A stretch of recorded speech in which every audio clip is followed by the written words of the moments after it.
Hello, and thanks for joining us. Some crucial decisions are on the horizon regarding the future of Highway 252 through Brooklyn Center and Brooklyn Park. At issue is whether to turn it into a freeway or keep things as they are. Yeah, safety is really the primary driver. There's up to 400 crashes a year just along 252 alone, and we average one fatality a year, which obviously is far too much. So that is the primary reason we're out there. The Minnesota Department of Transportation has studied 5 different options or access combinations if 252 does become a freeway. And of those 5 options, they're recommending combination 1. That option would put interchanges at 85th Avenue, Brookdale Drive, and 66th Avenue. It would also impact the fewest number of properties, 6 residential and 3 commercial. Now they're asking for the public's feedback through various community meetings and an online survey. Their feedback's really important throughout the entire process, throughout the entire study. So we're trying to understand what concerns people have, what maybe we can look at a little bit closer. That survey is available through July 2nd. For a link to that, as well as more detailed looks at the various plans, you can go to our website at ccxmedia.org. A manufacturing company with headquarters in Plymouth is closing its plant there and in 2 other metro suburbs, citing financial difficulties. J&E Companies is a custom metal manufacturer. In addition to Plymouth, the company will close plants in Shakopee and in Lakeville. The closures will result in laying off 145 workers, according to a notice filed with the state. The Plymouth headquarters employs 70 workers. The closure is seen as more of a company issue and not part of a broader trend, as manufacturing jobs have risen slightly in the state's most recent jobs report. In Maple Grove, coming soon to the Arbor Lakes Retail Center, a supply of Western fashion. The Boot Barn has signed a lease to fill vacant space in that area, according to the shopping center's website. The California-based retail chain specializes in cowboy boots, hats, and other Western wear. The shopping center site includes the now vacant Party City, which closed last February.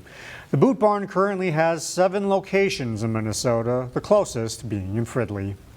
In other news, a Brooklyn Park man faces charges after he got in a gunpoint standoff with police.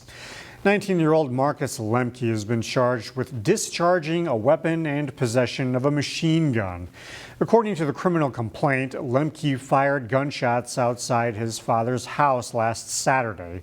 The complaint said he hid in the basement when police showed up and tried to get a search warrant. He barricaded himself downstairs, and police saw him peering out the windows.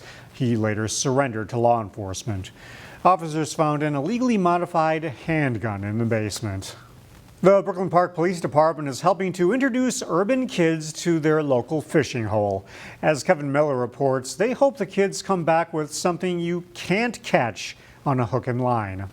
We are checking kids in for this fishing tournament. It's going to be a nice day for us to all get fishing, and I don't know, I think we're going to catch some big fish today. At Brooklyn Park's Sunfish Pond, this is an opportunity for us to connect with our community, the youth of our community, for some of us to share our passion of fishing. You want to try to take it off the hook? There's as many badges as there are rods and reels. Nothing works better than sitting down, tossing in a line, just connecting on a conversational level. I wanted to have a fun experience with the cops. They protect our community, and I wanted to have an engaging experience with them. I get to fish with cops, and I might catch some new fish. I've done a few programs with cops in earlier years, and they were a lot of fun.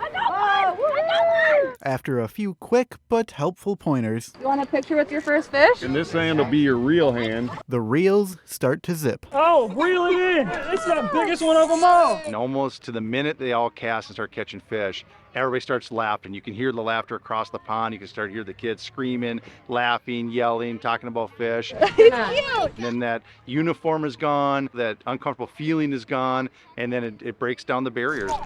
You just got that! Those laughs and smiles shared between the cops and kids You want to hold it? can be hard to come by. We see a lot of people in their worst moments. Having an opportunity to be at our best and connect with people when they're at their best, it changes that dynamic, it changes that relationship, it builds legitimacy in policing. I think being a cop would be a lot of fun. Grab the line by the bobber or the weight. Maybe the weight's better. See the little weight? And they hope that a simple sunfish can leave a lasting impression. I want them to enjoy themselves. Look at that, and he didn't even get the worm. I want them to connect with the police officers that are out here. Oh my God! And I want them to see that we're good people and that we do the best to do the right thing and connect with community. Grab these 2 black dots. In Brooklyn Park, Just like that. Kevin Miller, CCX News. You can squeeze a little bit.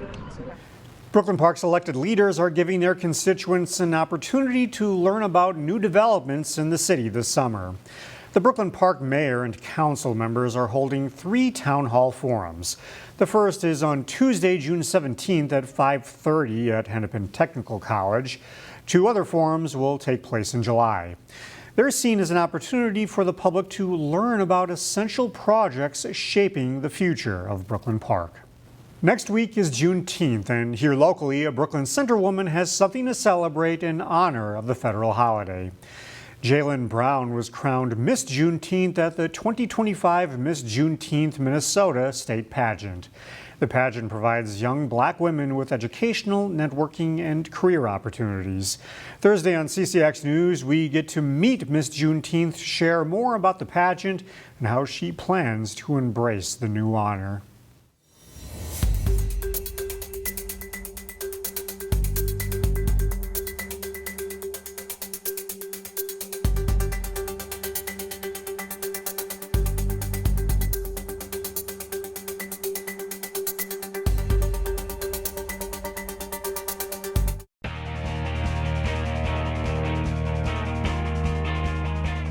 The Champlin Park baseball team is in the state tournament for the first time since 2017. They face District 11 rival Andover in the quarterfinals Wednesday. Chaz Moots has highlights.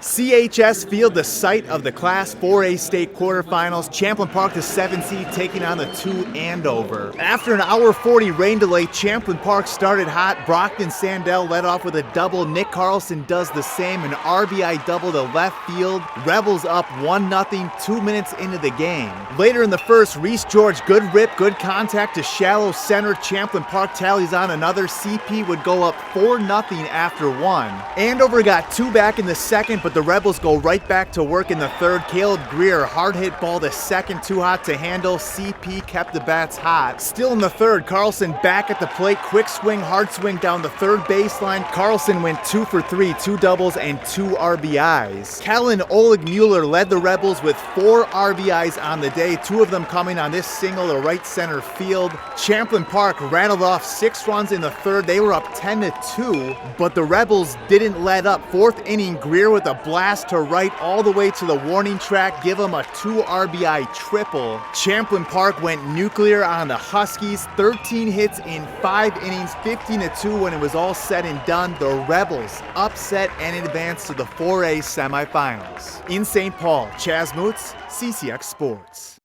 The state track and field meet started Tuesday at St. Michael Albertville High School. Several local Class 3A athletes competed in finals. Chaz Moots has highlights. Day 1 of the MSHSL Class 3A state meet underway at St. Michael Albertville. In the girls' 3,200 meter run, Wyzetta's Maddie Gullickson wins with ease, 10:26 her time, 15 seconds faster than the next runner. Gullickson wins her 3rd straight 3,200 at the state meet. I knew what type of splits I had to run. I knew that I wanted to get hard and run an honest race, so it was fun to go out and push my limits. On the boys' side of the 3,200, a late kick by Wyzetta's Will Weber. He holds off Southwest Caleb Dickel for 4th place with a 9:15 time. In the field events, girls discus, Armstrong's Ava Mack, her throw here just stays inside, marked at 141 feet 8 inches, good for 3rd overall. Wyzetta's Katie Kelsenberg's top throw went 146 feet even. Kelsenberg closed out at 2nd place in the state in 3A. Both Mack and Kelsenberg will throw in the shot put on Thursday. In the pits, boys triple jump, Rico Calvert of Park Center made the finals. 44 feet and an inch was his best jump of the day, 6th best in the 3A field. Over in boys pole vault, Maple Grove's Henry White was in a loaded field. He clears 15 feet, time for 3rd overall. Class 3A finals for other field and running events will pick up on Thursday afternoon. In St. Michael, Chaz Moots, CCX Sports. The state boys and girls lacrosse tournaments got underway Tuesday. The Maple Grove girls were making their first state appearance in 4 years. John Jacobson has more. The 6-seeded Crimson taking on number 3 seed Stillwater in the quarterfinals.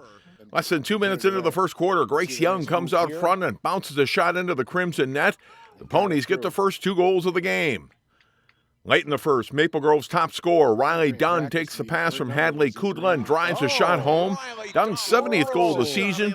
Crimson trail 3-2 after a quarter. Early second quarter, Dunn passes to Kudla and she finds a good shooting angle, going low with the shot. Maple Grove takes the lead at 4-3. Stillwater's Maddie Rickard closes the half strong. The senior with the third of 3 straight goals. Ponies lead at 8-5 at halftime. Third quarter, Taylor Sukup off the pass from Jade Isaacson shoots and scores. Crimson back to within 2 at 10-8. The Ponies hold their lead. Rickard scores from the free position. The senior with 6 goals on the day. Stillwater wins 16-10.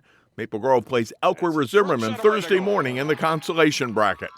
John Jacobson, CCX Sports. Find more prep sports games and highlights at ccxmedia.org and follow us on social media.